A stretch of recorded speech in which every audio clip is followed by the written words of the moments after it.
એની વિચારણા કરશું નવ તત્વની. એના પહેલા આપણે રત્નત્રય જે આપણે પ્રાર્થનામાં બોલીએ છીએ, જે સાધુ પંચ પરમેશ્વરીને નમસ્કાર કરીએ છીએ, એમાં આપણે બોલીએ છીએ રત્નત્રયની જે આરાધના કરે છે એવા સાધુઓને આપણે જ્યારે નમસ્કાર કરીએ છીએ તો એ રત્નત્રય એટલે શું છે?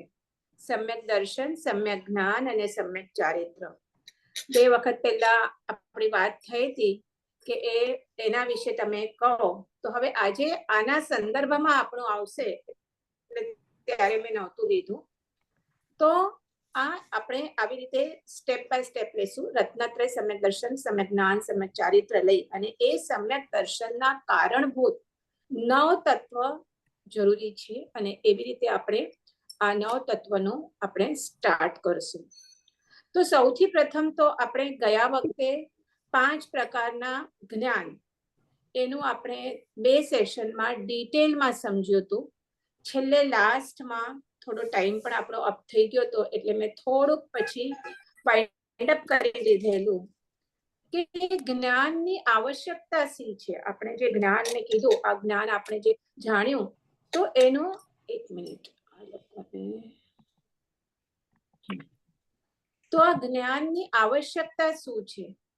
તો સૌથી પ્રથમ તો આપણે ખબર છે બધાને, ઇવન આપણે કહીએ આપણા જૈન દર્શન હોય કે હિન્દુ દર્શન હોય કે અનંત કાળથી આ આત્મા 84 લાખ યોનિમાં ભટકી રહ્યો છે. ભટકી રહ્યો છે એટલે 4 ગતિ આપણે જે કહીએ, નરક ગતિ, તિર્યંચ ગતિ, મનુષ્ય ગતિ અને દેવ ગતિ. તો એક ગતિમાંથી બીજા ગતિમાં આપણો આ શું કરે છે? આપણો આત્મા ભટકી રહ્યો છે એટલે દેહ બદલે છે, આત્મા તો એ જ છે. આપણે આપણો આત્મા નરક ગતિમાં પણ ઘણા વખત જઈ આવ્યો છે કે આપણે જે ખબર છે નરક અને નિગોદ. નિગોદ એટલે જે એકેન્દ્રિય સૂક્ષ્મ એકેન્દ્રિય જીવો હોય, જે આપણે કહીએ અનંત કાયમાં છે કે આપણે કોઈ આ લીલ ફૂલ છે કે જ્યાં એક શરીરમાં અનંત જીવો રહેતા હોય, અસંખ્ય જીવો રહેતા હોય. તો એવા નિગોદમાં, નરકમાં પણ ઘણી વાર રહી ચૂક્યો છે કે જ્યાં કેટલું બધું દુઃખ કરવાનું હોય. એવી જ રીતે તિર્યંચ ગતિમાં પણ અલગ અલગ ગતિમાં પણ એ જઈ આવ્યો છે. આવી રીતે અને પણ કેટલા અનંત કાળ સુધી આ ચાલુ જ છે, આપણું ચક્કર છે એ હું સમજાવું છું. તો એ સેના બીજા ગતિમાંથી ત્રીજા ગતિમાંથી, કારણ આપણું પોતાના કર્મ આપણા વિપાક રૂપે એટલે કે ફળ રૂપે આપણને બીજી ગતિ લેવી પડે છે. તો હવે આપણે આ જે વિપાક લીધે છે અને એ ફળ કરે છે એ પોતાના જ કર્મના લીધે છે. તો એ શેના લીધે કર્મ બંધન થાય છે? અજ્ઞાન મોહનીય કર્મ, જ્ઞાનાવરણીય કર્મ, એના લીધે સૌથી મેઇન છે મોહનીય કર્મ, જે આ અજ્ઞાનથી આપણે માનતો. આ અજ્ઞાન શું છે? તો શું છે આ કે જેના લીધે આત્માનું જે શુદ્ધ સ્વરૂપ છે એ શુદ્ધ સ્વરૂપ એ પ્રાપ્ત નથી કરી શકતો. શું કરે છે? એ મોટું અજ્ઞાન કયું છે આપણું? મોટું મોહનીય કર્મ, દર્શન મોહનીય કર્મ કે પરમાં સ્વબુદ્ધિ. પર એટલે જે પણ પર વસ્તુઓ છે આપણે લાગે છે સ્વ, એમાં આપણે સ્વપણું સ્થાપિત કરીએ છીએ. આ મારું ટેબલ, આ મારો આઈપેડ, આ મારું ફોન, આ મારું ઘર, આ મારો પતિ, આ મારા બચ્ચા, અને સૌથી મેન આજે શરીર એ હું છું. આ બધું જ પર છે અને જેમાં આપણે સ્વપણાની બુદ્ધિ કરીએ છીએ અને એ જ મોટામાં મોટું અજ્ઞાન છે, એ જ મોહ છે. તો આ અજ્ઞાન ટાળવા માટે આવશ્યકતા છે. એ આત્મજ્ઞાન વડે જ આપણા કર્મ બંધ થવાનું બંધ થશે. અને એટલા માટે જ આ જ્ઞાન આપણે જ્ઞાન લેવાની આવશ્યકતા છે, જેને કહીએ આપણે સમ્યક જ્ઞાન, સમ્યક દર્શન. એટલે હવે આપણે આવશું દર્શન, સમ્યક જ્ઞાન અને સમ્યક સૂત્રની પહેલી જ ગાથા છે, સમ્યક દર્શન જ્ઞાન ચારિત્રાણી મોક્ષ માર્ગ. એટલે કે સમ્યક દર્શન, સમ્યક જ્ઞાન અને સમ્યક ચારિત્ર. વિડિયો નથી આવતો બરાબર, બ્રેક થાય છે. હેલો, આવાજ બ્રેક થાય છે કે વિડિયો બ્રેક થાય છે? બંને. બંને થાય છે. એક મિનિટ, થોડો શબ્દ બંધ કરી રાખીએ. આટલો અવાજ છે. એક મિનિટ.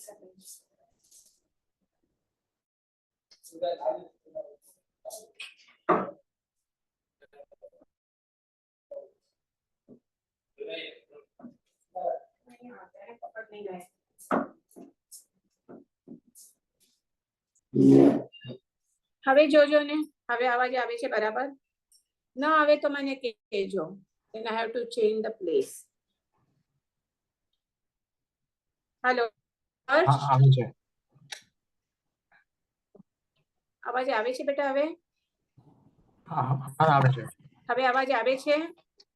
Okay, yes yes. રૂમનો દરવાજો બંધ કરેલો ને. હા, તો ક્યાં હતા આપણે?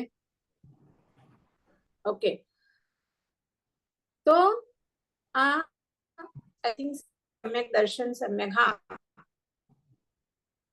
તો તત્વાર્થ સૂત્રનું પહેલું દર્શન જ્ઞાન ચારિત્રાણી મોક્ષ માર્ગ, એટલે કે સમ્યક દર્શન, સમ્યક જ્ઞાન અને સમ્યક ચારિત્ર એ શું છે? મોક્ષનો માર્ગ છે, જેને આપણે રત્નત્રય પણ કહી શકીએ છીએ.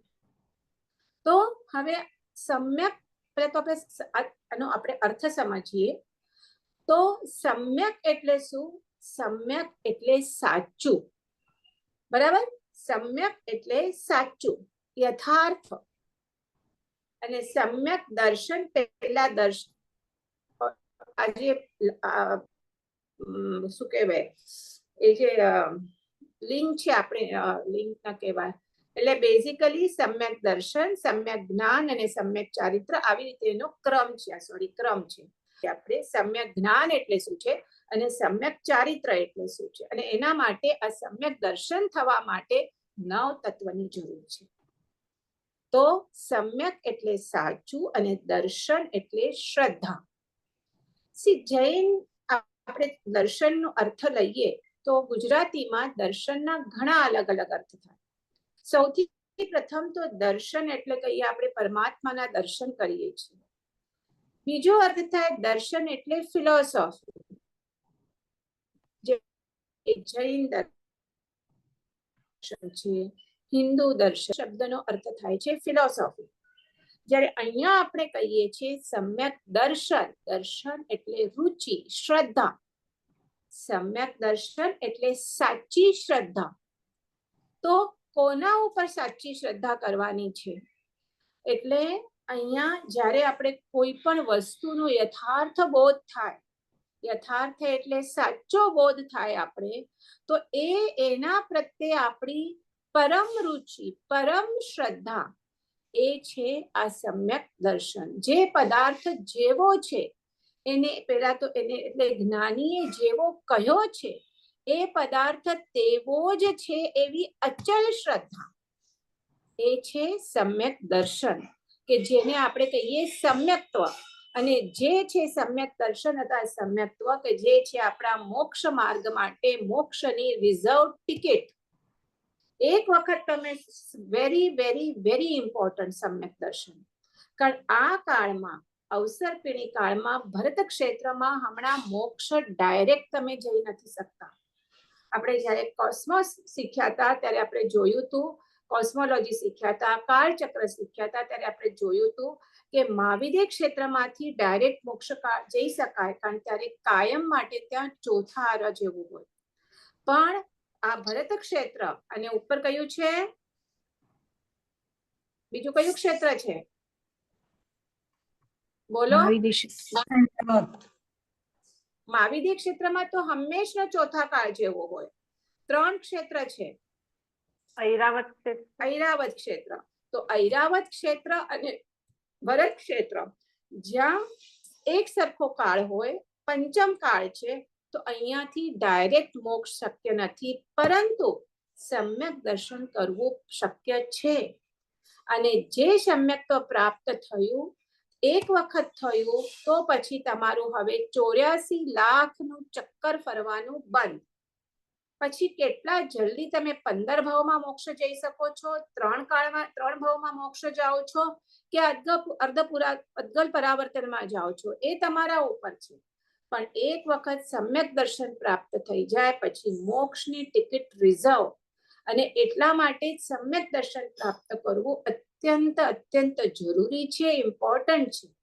તો આ સમ્યક દર્શન એટલે શું? તો સાચી શ્રદ્ધા, આત્મશ્રદ્ધા, આત્માનું સ્વરૂપ જેવું છે, વસ્તુનું સ્વરૂપ, જ્ઞાનીએ જે જાણ્યું છે એ વસ્તુ એટલે આત્મવસ્તુ, એનું સ્વરૂપ જે જ્ઞાનીએ જાણ્યું છે એવું જ એને શ્રદ્ધવું.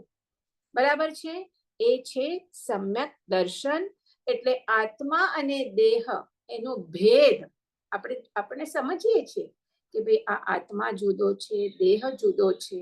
એટલે જ્યારે આપણે કોઈ માણસ મૃત્યુ પામે ત્યારે આપણે એને લઈ જઈએ છીએ સ્મશાને, કારણ આપણે ખબર છે કે આત્મા નીકળી ગયો છે. પણ તે છતાં આપણે ઉઠી જાગતા હોઈએ કે સૂતા હોઈએ, આપણી દરેક ક્રિયા આ દેહને આત્મા સમજીને જ થતી હોય છે. દેહને કંઈ પણ થાય તો શું થાય? મને તકલીફ થાય છે. દેહને સારું લાગે તો મને સારું લાગે છે. જે આપણો પૂરો ટાઈમ આપણો હોય છે આ દેહ પાછળ જ હોય છે, કારણ આપણે ભલે સમજીએ છીએ કે દેહ એ આત્મા નથી, પણ તો પણ આપણો વ્યવહાર એવો જ છે કે શું છે? કોઈ પણ પૂછશે તમારું નામ શું? જે નામ હોય તમે બોલશો, જે નામથી તમે ઓળખાવો છો. ભલે તમે બોલો છો, વ્યવહારમાં જરૂર છે, પણ અંદરથી જ્ઞાનીઓને એક ખ્યાલ છે એ મારું માત્ર વ્યવહાર માટે છે, પણ એ હું નથી. અને એનો જે એકચ્યુઅલ અનુભવ થવો, દેહ અને આત્મા બે ફાડચાની જેમ જુદા છે, એ છે સમ્યક દર્શન, સમ્યક તત્વ. અને એ આગળની સ્ટેપ છે. સૌથી પહેલા સુદેવ, સુગુરુ અને સુધર્મ પર શ્રદ્ધા, એ છે વ્યવહાર સમ્યક્ત્વ. સુદેવ જે નિર્ગ્રંથ દેવ છે, બરાબર છે, અરિહંત પરમાત્મા સુદેવ. સુગુરુ એમણે બતાવેલો જે માર્ગ ફોલો કરે છે નિર્ગ્રંથ ગુરુ, અને સુધર્મ એમણે બતાવેલો ધર્મ, એના ઉપર પૂરી શ્રદ્ધા. અને એવી જ રીતે જીવાદી 9 તત્વો પર શ્રદ્ધા. આપણે શું કામ 9 તત્વ સમજવાના છે? આ જીવ આપણે ભણશું હમણાં, જે આ જીવ અજીવ વગેરે 9 તત્વ, તો એના ઉપર પૂરી શ્રદ્ધા, એ છે સમ્યક દર્શન, જેને આપણે વ્યવહાર સમ્યક દર્શન કરીએ. અને એ પૂરી શ્રદ્ધા પછી એનું જ આગળનું સ્ટેપ છે આ નિશ્ચય સમ્યક દર્શન. એટલે આત્મા, શુદ્ધાત્માનો અનુભવ, આત્મા અને દેહ ટોટલી જુદા છે એનો અનુભવ, એ છે સમ્યક દર્શન. અને એની સાથે સાથે જ આવશે સમ્યક જ્ઞાન. બેઉ સાથે જ છે, સમ્યક દર્શન, સમ્યક જ્ઞાન. કારણ સમ્યક જ્ઞાન પૂર્વક જ સમ્યક દર્શન થાય છે, અને સમ્યક દર્શન થતા તમારું જે જ્ઞાન છે એ સમ્યક કહેવાય છે. ત્યાં સુધી એ જ જ્ઞાન છે, પણ એ સમ્યક કહેવાતું નથી. તો વોટ ઇઝ સમ્યક જ્ઞાન? કે જે વસ્તુ મેં જે કીધું જેવી છે એને પહેલા તો જાણવીને એનો બોધ થવો, પછી તમે શ્રદ્ધા કરશો. પણ પહેલા જે વસ્તુ જેવી છે એવી એને જાણવું, એનો બોધ થવો, એ શું છે? સમ્યક જ્ઞાન છે. એટલે આ વસ્તુ, આ દેહ નું સ્વરૂપ આ છે, આત્માનું સ્વરૂપ આ છે. શું છે? દેહ કેવો છે? જડ રૂપી છે, પણ જડ છે. જ્યારે આત્મા કેવો છે? અરૂપી છે, દેખાતો નથી, પણ ચૈતન્યમય છે. જ્ઞાન ઉપયોગ, દર્શન ઉપયોગ છે, ચેતન લક્ષણ વાળો છે. એ શું છે? આત્માનું સ્વરૂપ છે. તો એને જાણવો, એ છે સમ્યક જ્ઞાન. કારણ જ્ઞાન કેવું છે, સ્વ અને પર બેઉ પ્રકાશ કરે છે. સ્વને પણ પ્રકાશ કરે છે, પરને પણ પ્રકાશ કરે છે. જ્ઞાન વડે આત્મા શું કરે છે, પદાર્થને જાણે છે. હમણાં તમે જ્ઞાન વડે જાણી રહ્યા છો, હું બોલું છું, તમારી સામે જે વસ્તુઓ છે એ બધા તમે પંચેન્દ્રિય રીતે જાણી રહ્યા છો. એટલે જ્ઞાન વડે આત્મા પદાર્થને જાણે છે, એવી જ રીતે જ્ઞાન વડે આત્મા પોતાને પણ જાણી શકે છે. પણ પ્રોબ્લેમ એ છે, આપણે આત્મસન્મુખ થતા જ નથી. આપણી ઓલવેઝ આપણી દૃષ્ટિ બહાર અને બહાર જ હોય છે. પણ જ્ઞાન કેવું છે, સ્વ પર પ્રકાશ છે. સ્વને પણ પ્રકાશ કરે છે, પરને પણ પ્રકાશ કરે છે. એટલે શું થાય છે, જ્ઞાન વડે હેય અને ઉપાદેયનો ભેદ સમજ પડે છે. આ જ્ઞેય, હેય અને ઉપાદેય આ જૈન દર્શનના પારિભાષિક શબ્દો છે. જ્ઞેય કોઈ પણ વસ્તુ હોય તો જ્ઞેય એટલે જાણવા જેવું, હેય એટલે ત્યાગવા જેવું, અને ઉપાદેય એટલે આદરવા જેવું. આ ત્રણ વર્ડ્સ તમે બરાબર ધ્યાનમાં રાખજો. જ્ઞેય, હેય અને ઉપાદેય. જ્ઞેય જાણવા જેવું, હેય ત્યાગવા જેવું, ઉપાદેય આદરવા જેવું. તો આ ભેદ કેવી રીતે તમને સમજ પડશે કે કયું હેય છે એટલે કયું ત્યાગવા જેવું છે, અને કયું ઉપાદેય છે એટલે કયું આદરવા જેવું છે. આ ભેદ ખબર પડશે જ્ઞાન વડે. બરાબર છે? અને જ્યારે આ ભેદ ખબર પડશે ત્યારે એ જ્ઞાન વડે જ આત્મા પાપ કર્મોથી નિવૃત્ત થશે કે આ ત્યાગવા જેવું છે, આ મને આદરવા જેવું નથી, અને ઉપાદેય શુભ કાર્યમાં એ પ્રવૃત્ત થાય છે. એટલે જ્ઞાન વડે આત્મા વિશુદ્ધ થાય છે. જ્ઞાનનું કેટલું ઇમ્પોર્ટન્ટ છે. અને એટલે જ આપણે પેલા જ્ઞાન લઈ અને હવે આ સમ્યક દર્શન, સમ્યક જ્ઞાન અને સમ્યક ચારિત્ર આપણે સમજી રહ્યા છીએ. એટલે આ જ્ઞાન વડે જ આત્મા શું થાય છે, વિશુદ્ધ થાય છે. જ્ઞાન, આત્મજ્ઞાન વિના મોક્ષ નથી. આત્મજ્ઞાન ઇઝ મસ્ટ. એટલે હવે આપણે આ બે ચીજો સાથે જ ચાલે, સમ્યક દર્શન અને સમ્યક જ્ઞાન. સમ્યક જ્ઞાન એટલે જીવાદી નવ તત્વનો બોધ થવો, અને વસ્તુનો યથાર્થ બોધ થવો, આત્મ વસ્તુનો યથાર્થ બોધ થવો. અને સમ્યક દર્શન એટલે એ જે નવ તત્વનો બોધ થયો છે એમાં જ પૂરેપૂરી શ્રદ્ધા રાખવી, એ છે સમ્યક દર્શન. બરાબર સમજ્યા બધા? સમ્યક દર્શન એટલે શું અને સમ્યક જ્ઞાન એટલે શું? પેલા સમ્યક દર્શન સમજ્યું, પછી સમ્યક જ્ઞાન સમજ્યા, અને હવે આવીએ સમ્યક ચારિત્ર પર. તો ચારિત્ર એટલે બેસિકલી શું? આચરણ. એટલે હવે જ્ઞાન આપણું સમ્યક થયું છે, એટલે યથાર્થ સમ્યક એટલે શું? સાચું, યથાર્થ.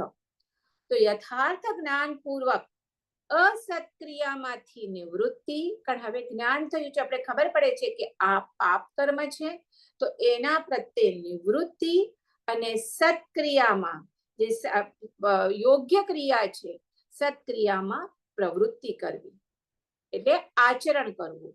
અને એ છે સમ્યક ચારિત્ર. શું?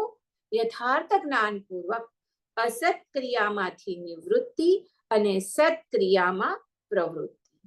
એટલે બેઝિકલી સમ્યક દર્શન, સમ્યક જ્ઞાન પૂર્વક આત્મામાં, આત્મ સ્વરૂપમાં એને સમજી એમાં રમણતા કરવી, એ છે સમ્યક ચારિત્ર. આગળ વધી એટલે જૈન ધર્મમાં આપણે પેલા કહીએ તો વ્યવહારથી પેલા સંપૂર્ણ ત્યાગ રૂપી સર્વસંગ પરિત્યાગ આપણે જેને કહીએ કે એના રૂપે સર્વવૃત્તિ ચારિત્રનું પાલન આ બતાવેલું છે. એને જ આપણે સિમ્પલ વર્ડ કહીએ તો દીક્ષા. સર્વ સંગનો પરિત્યાગ કરવો. બરાબર છે? એટલે જ એને વિરતિ કહેવાય. વિરતિ એટલે વ્રત લેવા, 5 મહાવ્રત લેવા. એ છે શું કહેવાય? સંપૂર્ણ વિરતિ આવીએ એ છે સમ્યક ચારિત્ર. અને એને આપણે શું કહીએ? સાધુ ધર્મ કહીએ. અને ગૃહસ્થ માટે જે આટલું નથી કરી શકતા એમના માટે પ્રભુએ દેશ વૃત્તિનો ધર્મ બતાવ્યો છે. એના ઉપર પણ આખું આપણે દેશ વૃત્તિ શું છે, સર્વવૃત્તિ શું છે એના પર પણ આખું લેક્ચર થશે. તો દેશવૃત્તિ એટલે વ્રતોનું પાલન, વિરતિ એટલે વ્રતોનું પાલન, પણ અંશથી. તમે બધા વ્રતો તો પાલન કરી શકો એટલું તમારું વીર્ય નથી, તો પ્રભુ કહે છે એના માટે પણ પ્રભુએ ધર્મ બતાવ્યો છે. તો આ દેશવૃત્તિમાં આંશિક ત્યાગ રૂપે આ ચારિત્રનું પાલન કરવાનું હોય છે. એટલે ચારિત્ર એટલે સંયમની આરાધના. તો આવી રીતે આપણે સમ્યક દર્શન, સમ્યક જ્ઞાન અને સમ્યક ચારિત્ર, આ ત્રણ આપણે શું કર્યું, રત્નત્રય છે એની સમજ મેળવી. અને આ સમ્યક દર્શનના પ્રાપ્તિ માટે શું ઇમ્પોર્ટન્ટ છે, નવ તત્વ. તો એ 9 તત્વ હવે ચાલુ કરીએ. મેં તમને પહેલા ગયા ગુરુવારના તો મારી તબિયત સારી ન હોવાથી ક્લાસ નહીં લઈ શકી, પણ મેં તમને સમ્યક ચારિત્રની જે મારો નોટ્સ છે એ નોટ મેં મોકલાવી છે. આઈ હોપ PDF મોકલાવી હતી, તમારી પાસે હશે. અને આજે મેં એક સમ્યક દર્શન જ્ઞાન ચારિત્રનો એક પિક્ચર પાડી અને એ પણ મોકલાવ્યો છે.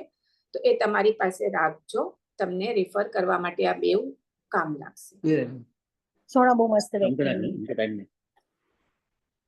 કોઈને કઈ પૂછવું છે? અંકે ઈ મળે ના મળે, અંકે ને કાંદાવાડી જો ખપે, કાંદાવાડી જો ખપે તો બે મળે આય અમુક નંબર આના પહેલા અંકે શિલ્પાબેન આકે હલાય મ્યુટ કરી નાખું. એનીવે આઈ હોપ બધા કોણ પલ્લવીબેન? હા બોલો. સમ્યક દર્શન સમ્યક જ્ઞાન તનમાં એ બો મીજાથી પાકે પહેલો કયો બને? જો સમ્યક દર્શન પહેલા પાકે ત્યાં કે સમ્યક દર્શન, શ્રદ્ધા પહેલા સમ્યક દર્શન થાય તો જ સમ્યક જ્ઞાન આપણું સમ્યક કહેવાય. જ્ઞાન એટલે બોધ મેળવવો, બરાબર છે, પણ એ બોધ મેળવ્યા પછી એ સાચી શ્રદ્ધા, એની અનુભૂતિ થવી જોઈએ. આપણે શ્રીમદ રાજચંદ્ર વગેરે જે કહેતા હતા કે જે સમ્યક્ત્વ પામેલા હતા, તો એમને એ અનુભૂતિ હતી, એટલે જે એટલી બધી એમની દેહથી એમની દેહાતીત દશા હતી એમની. આપણે ઇવન રમણ મહર્ષિ પણ કહીએ, તમને એમની સ્ટોરી તમે સાંભળો, એટલી બધી એમની દેહાતીત દશા હતી કે એમને આ દેહ છે કે નહીં એ પણ પછી એના ગમે એટલા એમને પર મચ્છર બેસે કે જે હોય એમને ભાન જ ન હોય જ્યારે મેડિટેશન ધ્યાનમાં હોય. ટોટલ પોતાના સ્વરૂપના, પોતાના આત્મ ધ્યાનમાં જે મગ્ન હોય, જેને દેહાતીત દશા કહેવાય, કે આ દેહ એ કમ્પ્લીટ પર વસ્તુ છે. હું એટલે માત્ર હું, મારું શુદ્ધ સ્વરૂપ, એ જે અવસ્થા છે એ છે સમ્યક દર્શન. એટલે મેં કીધું એ હમણાં આ કાળમાં પ્રાપ્ત થઈ શકે છે. આજે પણ હશે, બહુ રેર છે પણ આજે પણ છે જ્ઞાની પુરુષો, જેને આપણે જ્ઞાની પુરુષો કહીએ. તો એક મિનિટ, તમે કીધું ને કે એક વખત આપણને પ્રાપ્ત થાય સમ્યક જ્ઞાન કે શું કીધું, એ તો જાય નહીં પછી. તો આ સમ્યક દર્શન નું બી એવું છે, એક વખત શ્રદ્ધા, સાચી શ્રદ્ધા બેસી જાય તો આપણને એ સમ્યક્ત્વ પ્રાપ્ત થઈ શકે. હા, પણ એ સાચી શ્રદ્ધા એટલે પહેલા તો ફર્સ્ટ સ્ટેપ સુદેવ, સુગુરુ, સુધર્મ પર શ્રદ્ધા. ફોર એક્ઝામ્પલ, આપણે ઘણા બધા મિચ્છામી દુક્કડમ, મને કોઈને ટીકા નથી કરવી, પણ આપણે સુદેવ એટલે કોને કહીએ? ચલો આજે મને લાગે નવ તત્વ નહીં સ્ટાર્ટ કરીએ, આપણે ત્યાંથી કરીએ. સુદેવ એટલે કોણ? અર્યંત પરમાત્મા. અર્યંત પરમાત્મા. અર્યંત પરમાત્મા એટલે જેણે રાગ અને દ્વેષ કમ્પ્લીટ નષ્ટ કર્યો છે, સંપૂર્ણ વિતરાગતા પ્રાપ્ત કરી છે, સર્વજ્ઞતા પ્રાપ્ત કરી છે. બરાબર છે? આપણે વિતરાગ દેવ કહીએ, વિત દ્વેષ ન કહીએ, કારણ જ્યાં રાગ હોય ત્યાં જ દ્વેષ હોય. બરાબર છે? તમે હમણાં રસ્તામાં જાઓ છો, તમારી સાથે તમારો નાનો બાબો છે, બરાબર છે? એ બાબાને આવીને કોઈને એક તમાચો તમને એ બાબાને મારશે તો તમે શું કરશો? આપણે ગુસ્સે થઈ જઈશું, એના પર દ્વેષ કરશું, એના કરશું અને એની સાથે ઝઘડો જ કરવા બેસી જશું. ચલો ને, સામે એને બે લાફા ચોડી દેશું. બરાબર છે? How dare you to hit my son. એના બદલે તમારે બીજો એક જાય છે નાનું બાળક, એને પણ કોઈ આવી રીતે લાફો મારે તો તમે એટલું જ રિએક્ટ કરશો? ના. કારણ ત્યાં રાગ છે મારા છોકરા પર મને. કારણ આ મારો છોકરો છે એ મનમાં તમને છે, હા અને આ મારો છોકરો છે એટલે મારાપણું એ જ પેલું મોટું અજ્ઞાન છે. હા અને એ રાગ છે, જેને રાગને અર્યન પરમાત્માએ ટોટલી શું કર્યું છે? નાશ કર્યો છે. અને એટલે એ અર્યંત છે, વિતરાગ છે. તો આપણે એ વિતરાગ પર સુદેવ કરીને આપણે શ્રદ્ધા કરવાની છે.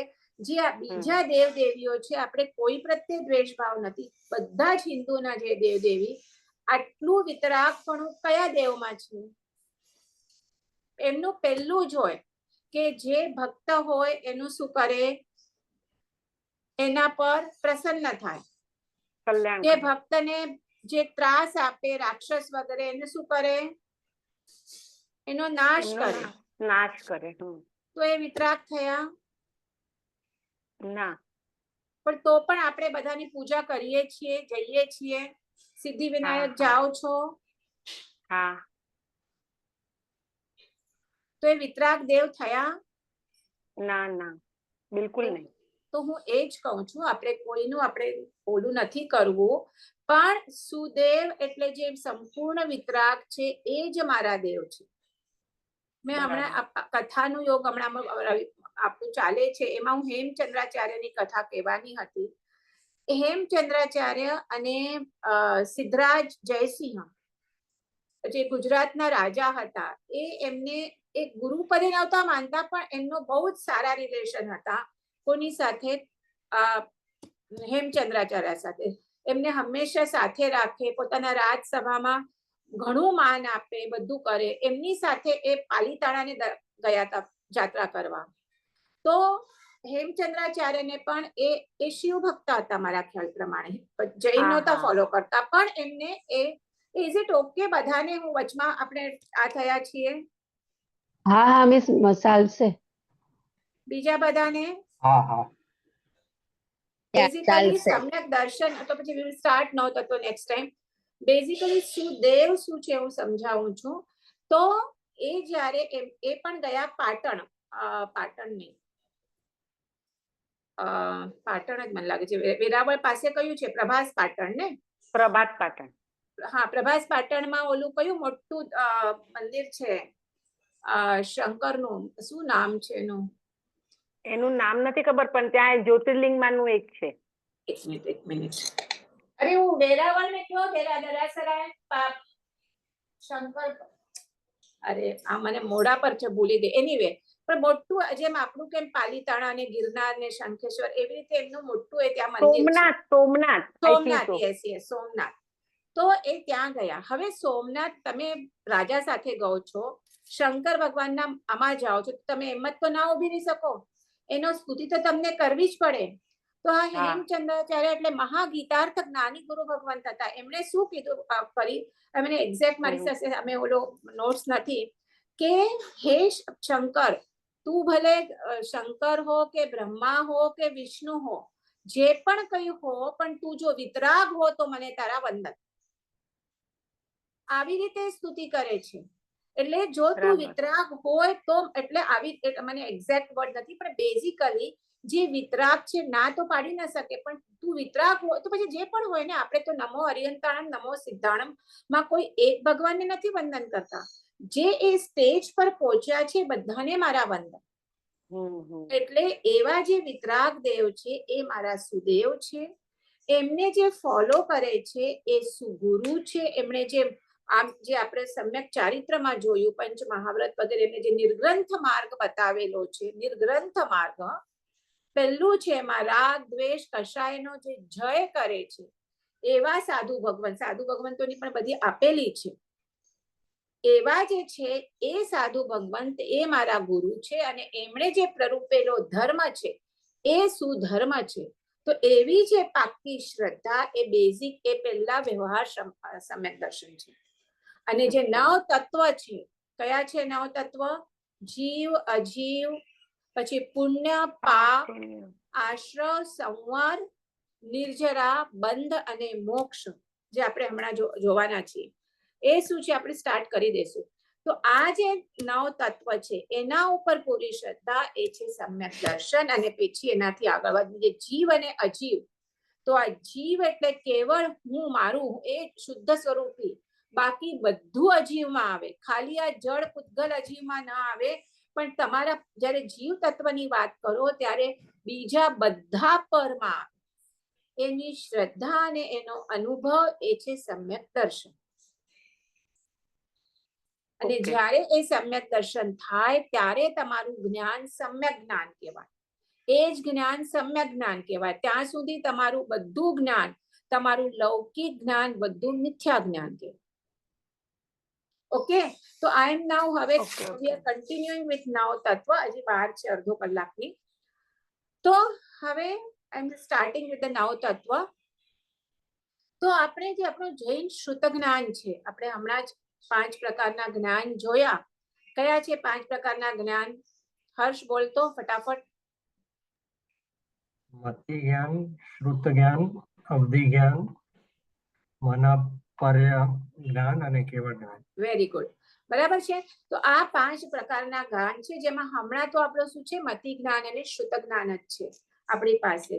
તો એ જે શ્રુત જ્ઞાન છે કે જેનાથી આપણે વાંચેલું સાંભળેલું આ બધું આપણે હમણાં બોલ્યા છે, બધું શ્રુત જ્ઞાન છે. તો એ શ્રુત જ્ઞાન 4 એના વિભાગ છે. 4 વિભાગમાં એ વહેંચાયેલું છે. એ કયા છે? દ્રવ્યાનું અનુયોગ કરીએ, 4 અનુયોગમાં એ વહેંચાયેલું છે. પહેલું છે દ્રવ્યાનુયોગ, બીજું ગણિતાનુયોગ, ત્રીજું ધર્મકથાનુયોગ અને ચોથું છે ચરણ કરણાનુયોગ. હવે હું બધામાં હમણાં નથી જોતી, આપણને જે સૌથી પહેલું દ્રવ્યાનુયોગ છે એની સાથે જ આપણું નિસ્બત છે. આપણા જે મંગળવારના ક્લાસ ચાલે છે એ ધર્મકથાનુયોગના ચાલે છે. તો આ દ્રવ્યાનુયોગમાં આ શું આવે? દ્રવ્ય જે ફિલોસોફી છે આપણી, એ ફિલોસોફી આ દ્રવ્ય આમાં આવે છે, જેમાં 6 દ્રવ્ય, 9 તત્વ વગેરે સમાવેશ થાય છે. જે આપણે 6 દ્રવ્યનો ઓલરેડી આપણે ટોપિક લઈ લીધો છે. અને આ જે 9 તત્વનું વર્ણન છે એ 9 તત્વ સમજતા આપણે જગત અને જીવ આપણે જે કહીએ એના સંબંધી જે આપણે ક્વેશ્ચન્સ વગેરે જે પ્રશ્ન હોય, એ જો આનું તમને જ્ઞાન હોય તો એનું નિરાકરણ આ શું થાય? આ 9 તત્વના અભ્યાસથી થાય છે. જેને 9 તત્વનો યથાર્થ બોધ હોય તેને આ જૈન ધર્મનો આત્મવાદ છે, કર્મવાદ છે, પુરુષાર્થવાદ છે, એ બધા એને પ્રોપરલી મોક્ષવાદ છે, પ્રોપરલી સમજ પડે છે. એટલે આપણે કહીએ 9 તત્વ એ શું છે? જૈન ફિલોસોફીનો બેઝ કહી શકીએ. આપણે હમણાં બેઝિક જ લેવાના છે, બહુ ડિટેલમાં નહીં જશું, પણ એ બેઝ છે 9 તત્વ. અને આ આપણે જેવી રીતે કરીએ કે જૈન ધર્મની મોક્ષ પ્રાપ્તિ માટે મુખ્ય કારણ શું છે? કે રત્નત્રયની આરાધના, જે આપણે પહેલા જ લીધું. અને આ રત્નત્રય એટલે શું છે? સમ્યક દર્શન, સમ્યક જ્ઞાન અને સમ્યક ચારિત્ર. તો અહીંયા સૌથી પ્રથમ સમ્યક દર્શન મૂક્યું છે, જે તમે હમણાં પલ્લવીબેન પૂછ્યું ને ક્વેશ્ચન, તો સૌથી પ્રથમ શું છે? સમ્યક દર્શન. એટલે એમાં પહેલો જે શ્લોક છે તત્વાર્થ સૂત્રમાં એ પણ શું છે? સમ્યક દર્શન જ્ઞાન ચારિત્રાણી મોક્ષ માર્ગ. કે સમ્યક દર્શન વિના સમ્યક જ્ઞાન કે સમ્યક ચારિત્રની પ્રાપ્તિ થતી નથી. એટલે સૌથી પ્રથમ શું કરવાનું છે? સમ્યક દર્શન પ્રાપ્ત કરવાનું છે. અને એ સમ્યક દર્શન કેવી રીતે પ્રાપ્ત થાય? જ્યારે શિષ્ય ગુરુને પૂછે છે ત્યારે ગુરુ કહે છે કે સ્વ પ્રયત્નથી અથવા તો ગુરુના ઉપદેશથી 9 તત્વનું સ્વરૂપ સારી રીતે જાણ, સમજ અને એ 9 તત્વનું જ્ઞાન, એના ઉપર શ્રદ્ધા, એ સમ્યક દર્શનના પ્રાપ્તિનું કારણ છે.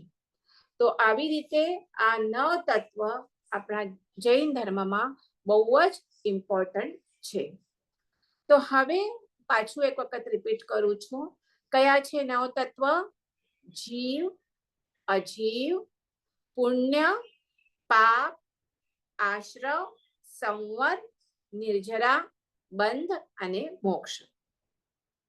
પરફેક્ટ. આપણે પ્રથમ આજે આ 9 તત્વની ખાલી સિમ્પલ ડેફિનેશન જોશું અને પછી એક તત્વ આપણે ડિટેલમાં સમજશું. જીવ અને અજીવ તો ખ્યાલ છે, તો પણ જોઈએ કે જીવ એટલે શું? કે જીવ એટલે જે પ્રાણને ધારણ કરે એને જીવ કહેવાય. આપણે છે ને આપણામાં પ્રાણ છે, હમણાં એ પ્રાણ પણ કેટલા છે, શું છે, આપણે જીવ કરશું ત્યારે આવશું. પણ લોકમાં સૌથી મુખ્ય તત્વ છે, જે 6 દ્રવ્ય પણ આપણે જોયા, એમાં મુખ્ય તત્વ છે આ જીવ તત્વ. અને એ પ્રાણોને ધારણ કરે, જેને જ્ઞાન ઉપયોગ છે, જેનો દર્શન ઉપયોગ છે, એ કોણ છે? જીવ છે, જેનું ચૈતન્ય લક્ષણ છે. તો હવે આ જીવ આપણે વ્યવહારને કહીએ તો એનાથી શુભ અને અશુભ બંને કર્મનો કર્તા છે. શુભ કર્મનો કર્તા પણ કોણ છે? જીવ પોતે છે. અશુભ કર્મનો કર્તા પણ કોણ છે? જીવ પોતે છે. હવે એ જીવને એ કર્મોને જો નાશ કરવો હોય, એનો ક્ષય કરવો હોય, તો એ પણ કોણ છે? જીવ છે. અને એ કર્મોના શુભ કે અશુભ કર્મના ફળને ભોગવનારો પણ કોણ છે? તો આ જીવ છે. તો આ વ્યવહારને એની વ્યાખ્યા છે. અને નિશ્ચયથી આપણે એની વ્યાખ્યા જોઈએ તો જે જ્ઞાન, દર્શન, ચારિત્ર આદિ સ્વગુણનો જે કરતા ભોગતા છે, કારણ જીવ છે એમાં અનંત ગુણ છે. આપણે જ્યારે જ્ઞાન સમજ્યા ત્યારે જ જોયું હતું કેટલા અનંત ગુણનો જીવ શું છે? ધારક છે. તો એમાં અનંત દર્શન, અનંત જ્ઞાન, અનંત ચારિત્ર્ય છે. તો આ સ્વગુણનો જે કરતા ભોગતા છે, એવી જ રીતે જેનો જ્ઞાન ઉપયોગ છે, દર્શન ઉપયોગ છે, એ ચૈતન્ય લક્ષણયુક્ત કોણ છે? આ જીવ છે. પછી બીજી વ્યાખ્યા આવશે, બીજો આવશે અજીવ. અજીવ એટલે આનાથી જીવથી એક્ઝેક્ટ અપોઝિટ. આ વિપરીત એટલે વિપરીત લક્ષણ વાળું. અહીંયા શું છે? ચૈતન્ય છે આમાં, જીવમાં. જ્યારે અહીંયા ચૈતન્ય નથી, જડ છે. એટલે ચૈતન્ય લક્ષણ રહિત જે હોય એ શું છે? જીવ છે. અજીવ છે. જીવ સુખ દુઃખ બધાને શું કરે છે? એનો અનુભવ કરી શકે છે. જ્યારે અજીવ છે એ સુખ દુઃખનો અનુભવ કરી નથી શકતો, કારણ એમાં જ્ઞાન ગુણ નથી, જાણવા પણ નથી, ચૈતન્ય નથી, એ જડ છે. તો એ આવા જડ લક્ષણ વાળું જે છે આ અજીવ, આ ટેબલ છે, ખુરશી છે, કબાટ છે, દરવાજો છે, આ બધા શું છે? જડ છે. તો એ શું છે? અજીવ તત્વ છે. પછી આવશે પુણ્ય તત્વ. પુણ્ય એટલે શું છે? કે જેનાથી જીવને ઈષ્ટ સામગ્રી પ્રાપ્ત થાય અને એના અનુકૂળ સામગ્રી પ્રાપ્ત થાય, એ શું છે? પુણ્ય છે. બરાબર? એટલે જેનાથી ઈષ્ટ સામગ્રી પ્રાપ્ત થતા પુણ્ય ભોગવે છે, તો એ છે સુખ ભોગવે છે. શેનાથી? આ પુણ્ય તત્વથી. આપણે હમણાં પુણ્ય તત્વ છે એટલે જ આપણે સરસ મજાના પંખા કે એસીમાં બેસી અને આપણો સ્વાધ્યાય કરી રહ્યા છીએ. આપણે ખબર છે આપણાથી કેટલા બધા ઘણા જણા હશે કે જે લોકોને આટલી ગરમીમાં પણ એ લોકોને આપણે બહાર જાઓ, ઝુંપડપટ્ટીમાં જાઓ, કેવામાં એ લોકો રહે છે. તો આ શું છે? એ છે પાપ તત્વ. કે જેનાથી જે કર્મના બંધવાથી શું થાય? કે અશુભ એટલે તમને અનુકૂળ પરિસ્થિતિ ન મળે, તમને દુઃખ ભોગવવું પડે. બરાબર છે? એટલે પુણ્ય તત્વથી વિપરીત છે આ પાપ તત્વ, કે જેના ઉદયથી જીવને પ્રતિકૂળ પરિસ્થિતિ પ્રાપ્ત થાય, પરમ દુઃખ ભોગવે. આ નારકીના જીવો, તિર્યંચના જીવો, એ શું છે? એમનો પાપ તત્વનો ઉદય છે. કે એટલે એ અશુભ ક્રિયા જેનાથી આ પાપ બંધાય છે, તો આ છે પાપ તત્વ. પછી છે આશ્રવ. આશ્રવ એટલે કર્મનું આત્મામાં આવવું. આ પુણ્ય કે પાપ આ શેનાથી થાય છે? કર્મથી થાય છે. તમે શુભ કર્મ બાંધેલું હોય તો તમને પુણ્ય પ્રાપ્ત મળે, અશુભ કર્મ બાંધેલું હોય તો પાપ તમને બંધાય. તો આ જે બંધાય છે એટલે કેવી રીતે બંધાય છે? કર્મનું આત્મામાં આવવું, એને કહેવાય આશ્રવ. પછી ભલે શુભ હોય તો શુભાશ્રવ હોય, અશુભ કર્મ હોય તો અશુભાશ્રવ હોય, પણ બેઝિકલી કર્મોનું આત્મામાં આવવું એને કહેવાય આશ્રવ. એના પછી તો કેટલામાં તો 1 2 3 4 5 6. છઠ્ઠું છે સંવર તત્વ. સંવર એટલે આશ્રવનો નિરોધ કરવો. જે કર્મો આત્મામાં આવી રહ્યા છે એને તમે અટકાવો. કારણ અટકાવશો તો જ કર્મ બંધન નહીં થાય. અને મોક્ષ માટે આપણે કોઈ ટાઈપનું કર્મ જોઈતું નથી. તો જે કર્મ બંધ થાય છે, કર્મ આવે છે, એને અટકાવવું, એને કહેવાય સંવર. પછી છે નિરોધ, કે તમે કર્મને અટકાવશો પણ પહેલાના કર્મો પડ્યા છે એનું શું? મોક્ષ ક્યારે થશે? સર્વ કર્મ વિહીન અવસ્થા થશે ત્યારે મોક્ષ થશે. તો એ શું છે? નિર્જરા, કે જૂના જે કર્મો પડ્યા છે એ કર્મને પણ આપણે નાશ કરવાનો છે. હું પેલા આટલું 9 તત્વ કમ્પ્લીટ ના એક ડેફિનેશન કમ્પ્લીટ કરીને તમને નાનકડું દ્રષ્ટાંતથી આ સમજાવું. તો જૂના જે કર્મો છે એને નાશ કરવા, એ છે નિર્જરા. પછી છે બંધ. બંધ એટલે જીવ અને કર્મનો ક્ષીર નીર સમાન પરસ્પર સંબંધ થવો. ક્ષીર એટલે દૂધ, નીર એટલે પાણી. તમે દૂધમાં પાણી નાખો, ભૈયા નાખી આવે ને દૂધમાં પાણી, અને કેવા બધા એકબીજા સાથે શું થાય? પરસ્પર એકબીજા સાથે એકદમ મળી જાય. બરાબર? આપણે કહીએ એ તમે છૂટા પાડવા હોય તો ઇટ્સ નોટ ઇઝી. તો એને આપણે શું કહીએ? ક્ષીર નીર જેવો એનો શું થયો છે? સંબંધ થવો. કોનો? કર્મ અને આત્માનો. તો એ કહેવાય બંધ. જ્યારે આત્માનું કર્મ સાથે બંધ થાય, એ કર્મ એકદમ આત્મા સાથે ક્ષીર નીરવત એનો બંધ થાય છે. અને છેલ્લું છે મોક્ષ તત્વ, કે સર્વ આ કર્મથી વિહીન સર્વ કર્મનો જ્યારે ક્ષય થાય, એ શું છે? મોક્ષ તત્વ. એક જ મિનિટ આવો.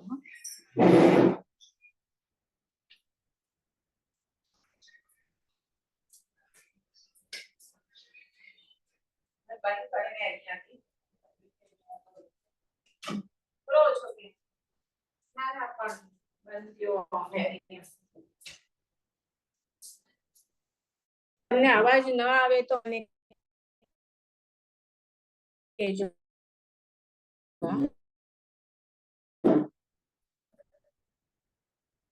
તો હવે કેવી રીતે સમજાવું અને ફાઇનલ મોક્ષ. હા, સપોઝ તમે હોડીમાં જઈ રહ્યા, નાવમાં, નદીમાં, અને એ થાય છે જે નીચેનું પાણી છે એ બોટમાં આવવા માંડે છે. એને શું કહેવાય? આશ્રવ. કે તમારા આત્મામાં બહાર જે કર્મણ વર્ગણા છે, એ જ્યારે તમે રાગ દ્વેષ કરો તો શું થાય? એ કર્મ રૂપે હોડીમાં છિદ્ર પડતા પાણી હોડીમાં આવી રહ્યું છે, તો એને શું કહેવાય? આશ્રવ. પછી તમને થયું કે આ તો તરત આપણી હોડી બુડી જશે, ડૂબી જશે. એટલે તમે શું કર્યું? ફટાફટ થોડાક કંઈક પર લઈને ઓલા જે કાણા પડ્યા છે એ બંધ કરી દીધા. એટલે હવે હોડીમાં બહારથી પાણી આવતું રોકાઈ ગયું. એને કહેવાય સંવર. એટલે બહારથી જે આવે છે જે કર્મ, એને તમે સપોઝ તમે સામાયિક કરો. સામાયિક એટલે શું? સમભાવ મારો. બેઝિકલી સામાયિક, સમ આય ઇક, જેનાથી સમભાવનો લાભ થાય એને કહેવાય સામાયિક. 48 મિનિટ સુધી તમે સમભાવમાં રહો. ન કોઈ પર રાગ કરો, ન દ્વેષ કરો, ન કશાય કરો. તો શું કહે? તમે એ ટાઈમ પૂરતી આત્મામાં નવા કર્મ આવતા અટકાવો છો. એને કહેવાય સંવર. પણ હવે થાય શું છે? તમે તમારા હોડીમાં ઓલરેડી હોલ્સ પડી ગયા હતા, એટલે પાણી તો આવી ગયું છે. એટલે તમે નવું પાણી આવતા અટકાવ્યું છે, બરાબર છે. પણ તમને હોડી જો ડૂબવી ન દેવી હોય, ઓલરેડી પાણી આવી ગયું છે, તો તો એનાથી ભલે નવું પાણી નથી આવતું પણ જૂનું તો પાણી પડ્યું છે ને, આવ્યું છે, તો એ પણ કાઢવું પડશે, નહીં તો પણ નહીં તો તમારી હોડી તો ડૂબવાની જ છે. તો તમે શું કરો, એ જે પાણી આવી ગયું છે પેલા તો તમે સમર કરો એટલે ઓલા હોલ્સ તમે બંધ કરી દો, પણ જે ઓલરેડી પાણી આવી પણ ગયું છે એને પણ ઉલચવું તો પડશે જ ને, નહીં તો હોડી ડૂબી જશે.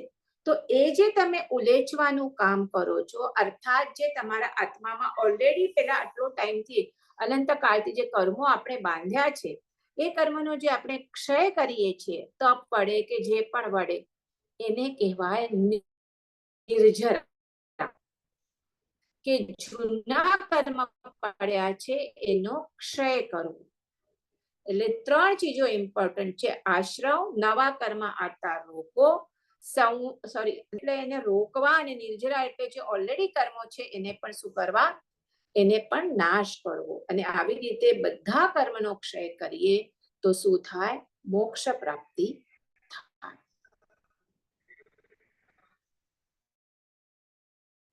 મને ખ્યાલ. તો હવે આજે આપણે, મને હતું પહેલું જીવ તત્વ થશે પણ નહીં થાય, વાંધો નહીં. હજી એક ચીજ આપણે સમજીએ. 3 પારિભાષિક શબ્દ કીધા: જ્ઞેય, હેય અને ઉપાદેય. ધ્યાન રાખજો પાછું, જ્ઞેય એટલે જાણવા જેવું, તમને લખવું હોય તો લખી લેજો, નહીં તો નોટ્સમાં છે ત્યાં અંડરલાઈન કરી લેજો. હેય એટલે ત્યાગવા જેવું, અને ઉપાદેય એટલે આદરવા જેવું. બરાબર? તો હવે આ 9 તત્વમાં કયા તત્વ જ્ઞેય છે, કયા હેય છે અને કયા ઉપાદેય છે, એનું જ્યારે તમને જ્ઞાન મળશે તો જ તમને, આપણે મેં પહેલા જ કીધું કે સમ્યક જ્ઞાનથી તમને ખબર પડશે કે કયા કર્મોથી નિવૃત્તિ લેવા છે અને કયા કર્મોમાં પ્રવૃત્તિ કરવાની છે.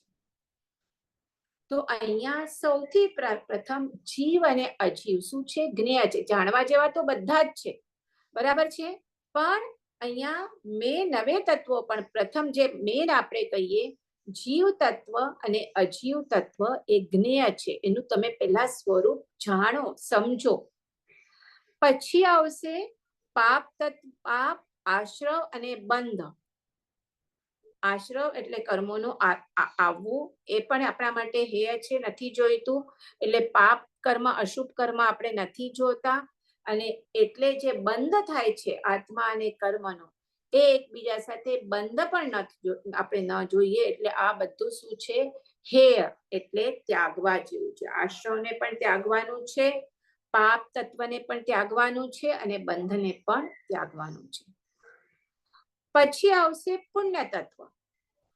હવે પુણ્ય તત્વ શું છે? આ અહીંયા એક કેચ છે કે મોક્ષ પ્રાપ્તિમાં પુણ્ય તત્વ વિઘ્નરૂપ નથી, પરંતુ એને પુણ્ય તત્વને ભૂમિયા સમાન કીધું છે. ભૂમિયો એટલે તમને જે રસ્તો બતાવે એને આપણે ભૂમિયા કહીએ. હવે તો ગૂગલનું સર્ચ થઈ ગયું છે, આપણને ભૂમિયાની જરૂરત નથી પડતી ક્યાં પણ જવું હોય. પણ થોડા સમય પહેલા આપણને કોઈ એક ઠેકાણેથી બીજા ઠેકાણે જવું હોય, એક નગરથી બીજા નગરમાં, કે ચલો બીજો નગર તો આપણે ચલો બીજું કંઈ કરીએ, પણ અહીંયા આપણે એક ગામમાં આવ્યા અને ત્યાં કોઈ ફલાણાનું ઘર આપણે જોઈએ છીએ, બરાબર છે. તો આપણે ગામમાં જઈને પૂછીએ કે ભાઈ આ ફલાણા શેરીમાં રહે છે, તો એ ક્યાં છે, મને જરા બતાવશો? તો કે છે ભલે, ચાલો બતાવી. અને કરી અને જે ત્યાંના કોઈ નાનો છોકરો હોય કે કોઈ હોય તો એ આપણને એ ઘર સુધી લઈ જાય અને પછી કે જુઓ આ ફલાણા માણસનું ઘર છે. તો અહીંયા એ ઘર છે કહે અને પછી આપણે એને છોડી દઈએ. પછી એને આપણે કહીએ નહીં કે હવે તે મને આટલું ઘર બતાવ્યું છે, ચાલ મારી સાથે અંદર. આપણે એને થેન્ક યુ કહીએ અને પછી એને જવા દઈએ. તો અહીંયા પુણ્ય તત્વ પણ એવું જ છે. આમ એને ભૂમિયા સમાન કીધું છે કે જેમ આપણે ઈષ્ટ જગ્યા પર પહોંચી ગયા પછી આપણે ભૂમિયાને છોડી દઈએ છીએ, તો એવી રીતે નિશ્ચયથી આ પુણ્ય તત્વ પણ, તમને આ પુણ્ય તત્વથી મનુષ્ય દેહ મળ્યો, બરાબર છે, ઉત્તમ આર્ય કુળ મળ્યું, જૈન ધર્મ મળ્યો, બધી તમને ધર્મને અનુકૂળ સામગ્રી મળી, એ ત્યાં સુધી બરાબર છે. પણ હવે એ પુણ્ય મળ્યા પછી હવે પુણ્ય તત્વને જ પાછું બાંધવાનું નથી, પણ હવે તમને મોક્ષ ક્યારે થશે? જેમ પાપ તત્વ, પાપ કર્મ જ્યારે અશુભ કર્મ આપણો જશે, સેમ ટાઈમ આપણા પુણ્ય જે કર્મ છે એ પણ આપણા જવા જોઈએ. બેઝિકલી તમારું બેલેન્સ નીલ થવું જોઈએ. એટલે તમે એક બાજુ પુણ્ય બાંધ્યા કરો અને ખાલી પાપ તો પણ ના ચાલે. પુણ્ય અને પાપ બંને જ્યારે જશે ત્યારે મોક્ષ થશે. એટલે અહીંયા પુણ્યને શું કીધું છે કે પુણ્ય શુભ કર્મ છે, પણ તો પણ આ મોક્ષ પ્રાપ્તિ માટે શુભ અને અશુભ બેવ છોડવાના છે, ત્યારે જ શું થશે? મોક્ષ થશે. અને એટલા માટે મેન આદરવા જેવા જે ઉપાદેય છે, એ ઉપાદેય કોણ છે? તો 3 તત્વો છે ઉપાદેય: સંવર, પછી નિર્જરા અને છેલ્લે મોક્ષ. સંવર એટલે નવા આવતા કર્મોને અટકાવો, એ તો અટકાવવું જ પડશે. નિર્જરા, જૂના કર્મો છે એનો નાશ કરો. અને છેલ્લું મોક્ષ. તો આ 3 શું છે? ઉપાદેય છે. એટલે આપણે પાછું જોઈએ. હવે આપણે 9 તત્વમાં, પેલા 9 તત્વના નામ બોલશો કોઈ? કે હું જ પાછી બોલું? બોલું. કોણ બોલે છે? જીવ, હા, જીવ, અજીવ, શૂન્ય. આશ્રવ, સંવર, નિર્જરા, બંધ અને મોક્ષ. વચમાં પુણ્ય પાપ રહી ગયા. હા, પુણ્ય પાપ રહી ગયા. ઓકે, તો હવે આ 9 તત્વમાં મેં શું કીધું? જીવ અને અજીવ. જ્ઞેય એટલે જાણવા જેવા છે. યુ હેવ ટુ નો. એનું પ્રોપર જે સ્વરૂપ છે એ આપણને ઇટ ઇઝ જાણવું જ જોઈએ, તો જ તમે કોને છોડવા છે, કોને બધું સમજી શકશો. પછી એના છે પાપ, આશ્રવ અને બંધ. આ શું છે? હેય છે, છોડવાના છે. પુણ્ય તત્વ પહેલા આદરવાનું, પણ પછી એને પણ છોડવાનું છે. અને સંવર, નિર્જરા અને મોક્ષ એ 3 તત્વો શું છે? ઉપાદેય રૂપ છે. તો આવી રીતે આ 9 તત્વો છે. આઈ થિંક શું ટાઈમ થયો છે? આપણે 10 મિનિટ હજી કરી શકશે. તો પહેલું જીવ તત્વ આપણે સ્ટાર્ટ કરીએ. બરાબર? તો જીવ એટલે શું? સૌથી પ્રથમ એનું મેઇન લક્ષણ શું છે જીવ તત્વનું? ચૈતન્ય. ચૈતન્ય એ શું છે? મેઇન જીવ તત્વનું લક્ષણ છે. એ કે જેમાં જ્ઞાન ઉપયોગ અને શું હોય? દર્શન ઉપયોગ. ઉપયોગ એટલે શું? હું વારે વારે આ વર્ડ યુઝ કરું છું, ઉપયોગ. ઉપયોગ એટલે આ જે જ્ઞાન ગુણ કે દર્શન ગુણ જેના વડે જાણવાની કે જોવાની પ્રવૃત્તિ થાય, એ છે ઉપયોગ. એટલે જ્ઞાન ઉપયોગ અને દર્શન ઉપયોગ. દર્શન ઉપયોગ એટલે શું? કોઈ પણ વસ્તુનો તમને સામાન્ય બોધ થાય, એને આપણે દર્શન ઉપયોગ કહીએ. હવે જુઓ, અહીંયા દર્શનનો પાછો અર્થ બદલાઈ જાય છે. ત્યાં મેં સમ્યક દર્શન કીધેલું, ત્યાં દર્શન એટલે શ્રદ્ધા થાય. કેટલા બધા દર્શનના એક ગુજરાતી વર્ડના કેટલા બધા મીનિંગ થાય which we don't want get in English language.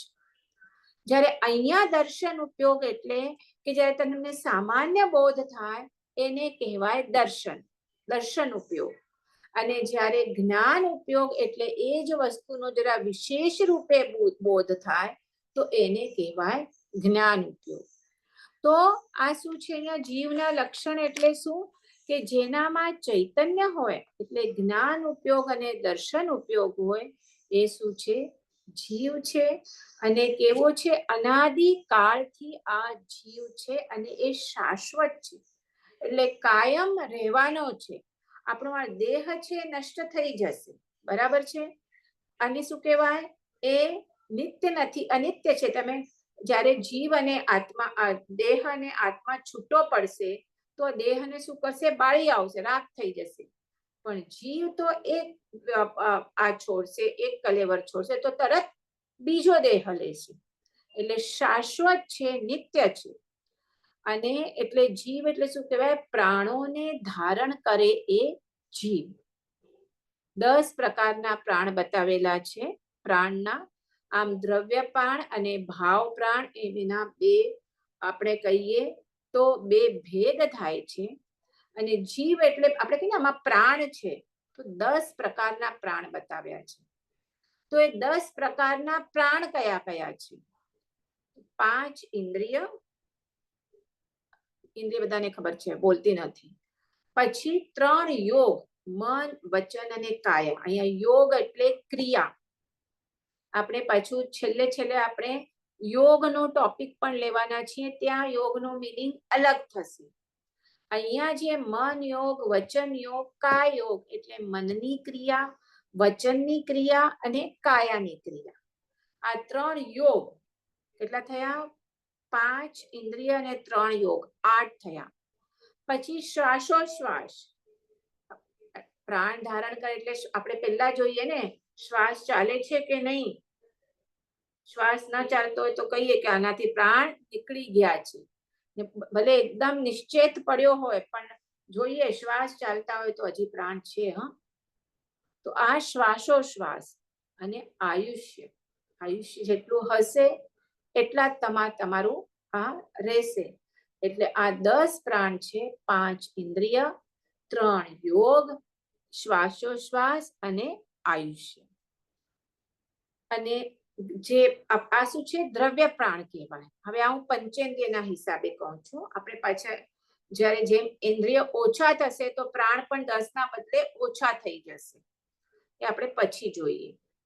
તો પ્રાણના દ્રવ્ય પ્રાણ અને ભાવ પ્રાણ એમ બે ભેદ થાય છે. દ્રવ્ય પ્રાણ જે આપણે 10 જોયા એ, અને ભાવ પ્રાણ એટલે શું છે કે આત્માના જ્ઞાન, દર્શન એ જે સ્વાભાવિક ગુણો છે. આત્મા એટલે જીવ છે, ચૈતન્ય લક્ષણ વાળો, તો એમાં જ્ઞાન અને દર્શન તો હોય જ. જ્ઞાન ઉપયોગ, દર્શન ઉપયોગ, એ જે સ્વાભાવિક ગુણો છે એ છે ભાવ પ્રાણ. તો હવે સંસારી જીવ છે તો એને બંને પ્રકારના પ્રાણ છે. આપણે 10 પ્રકારના આપણે પ્રાણ છે. 5 ઇન્દ્રિય છે, મનની ક્રિયા છે, વચનની ક્રિયા છે, કાયાની ક્રિયા છે. એટલે શું છે? આપણને 3 યોગ છે, પછી આયુષ્ય છે અને શ્વાસોશ્વાસ છે. આવી રીતે દ્રવ્ય પ્રાણ પણ છે અને સાથે આપણો જીવ છે એટલે જ્ઞાન ઉપયોગ, દર્શન ઉપયોગ તો છે જ, એટલે ભાવ પ્રાણ પણ છે. પણ જે મુક્ત જીવો છે એને શું હશે? બેઉ હશે, દ્રવ્ય પ્રાણ અને ભાવ પ્રાણ? ના, એને દ્રવ્ય પ્રાણ નહીં હોય, કારણ એ મુક્ત થઈ ગયું છે. 5 ઇન્દ્રિય નથી, મન, વચન, કાયાની ક્રિયા નથી, આયુષ્ય નથી અને શ્વાસોશ્વાસ નથી. તો એને કેવળ ભાવ પ્રાણ છે. ભાવ પ્રાણ. ખ્યાલ આવ્યો? કોને? સંસારી જીવ, મુક્ત જીવોને. હવે સંસારી જીવોના 2 પ્રકારે ભેદ, અલગ અલગ ભેદ થાય છે. એ આપણે ભેદ જોઈએ. સંસારી જીવોમાં શું છે? એક તો બસ બધા આપણે જીવ કહીએ એટલે બધા જીવમાં ચૈતન્ય યુક્ત તો છે જ. એટલે ચૈતન્ય લક્ષણ વાળો જે છે એ શું છે? જીવ છે. એ પ્રકારે એક જ ભેદ થશે. પછી સંસારી હોય કે સિદ્ધ હોય. પછી આ એટલે એમાં શું છે? ચૈતન્ય છે એટલે જે આપણે કહીએ એમાં જ્ઞાન ઉપયોગ પણ છે, દર્શન ઉપયોગ પણ છે. દર્શન ઉપયોગ એટલે કોઈ પણ વસ્તુનો સામાન્ય બોધ, અને જ્ઞાન ઉપયોગ એટલે વિશેષ બોધ. પછી 2 આપણે સંસારી જીવ લઈએ. હવે તો સંસારી જીવમાં પાછા કેટલાક ત્રસ જીવો છે. એટલે જીવના 2 પ્રકારે ભેદ થાય, સંસારી અને મુક્ત. પછી સંસારી જીવના પાછા 2 પ્રકારે ભેદ થાય, ત્રસ અને સ્થાવર. ત્રસ એટલે જે હલન ચલન કરી શકે એ, જે 2 ઇન્દ્રિયથી ઉપર છે એ, અને સ્થાવર એટલે જે સ્થિર રહે. એટલે આવી રીતે 2 પ્રકારે ભેદ પણ થાય. પછી સંસારી જીવોમાં 3 પ્રકારે પણ ભેદ થાય. કેટલાક જીવો સ્ત્રી વેદ વાળા છે, કેટલાક જીવો પુરુષ વેદ વાળા છે, તો કેટલાક જીવો નપુંસક પ્રકારના પણ છે. પછી 4 રીતે પણ ભેદ થાય. 4 ગતિ, મનુષ્ય, દેવ, યાજ્ઞ અને તિર્યંશ. તો એવી રીતે 4 પ્રકારે પણ ભેદ થાય. પછી આપણે ઇન્દ્રિય પ્રમાણે ગઈએ તો અમુક એકેન્દ્રિય છે, 2 ઇન્દ્રિય છે, 3 ઇન્દ્રિય છે, 4 ઇન્દ્રિય છે અને પંચેન્દ્રિય છે. તો આવી રીતે 5 પ્રકારે પણ ભેદ થાય. અને કાયાને આપણે લઈએ, કાયા જેમાં કહીએ પૃથ્વી કાય, આપ કાય, તેવ કાય, વાયુ કાય, વનસ્પતિ કાય. આ 5 કાયા થયા. અને છેલ્લે ત્રસકાય. ત્રસકાય એટલે હલન ચલન કરવા વાળા. તો આવી રીતે 6 પ્રકારે પણ ભેદ થાય. તો હવે હજી કમ્પ્લીટ એકદમ નથી થયું, પણ હવે આપણે સ્ટોપ કરીએ છીએ. બેઝિકલી આપણે આજે જોયું જીવના કેવી રીતે ભેદ થયા. એક તો પ્રાણ આપણે જોયા, 10 પ્રાણ છે એમના, બરાબર છે. કોને? પંચેન્દ્રિયોને. જેમ જેમ આપણે આ ઇન્દ્રિયો ઓછા થશે તો એ આપણે નેક્સ્ટ ટાઈમ સમજશું. પણ પ્રાણ જેમાં પ્રાણ છે એ જીવ છે. અને એ જીવના પણ 1 પ્રકારે, 2 પ્રકારે, 3 પ્રકારે, 4 પ્રકારે, 5 પ્રકારે અને 6 પ્રકારે અલગ અલગ ભેદ આપણે સમજ્યા. હજી વધારે ડિટેલ આપણે જીવનું નેક્સ્ટ ટાઈમથી સમજશું. જીનાબના વિરુદ્ધ કંઈ બોલાયું હોય તો ઈચ્છા અમે. Thank you, Miss. Thank you.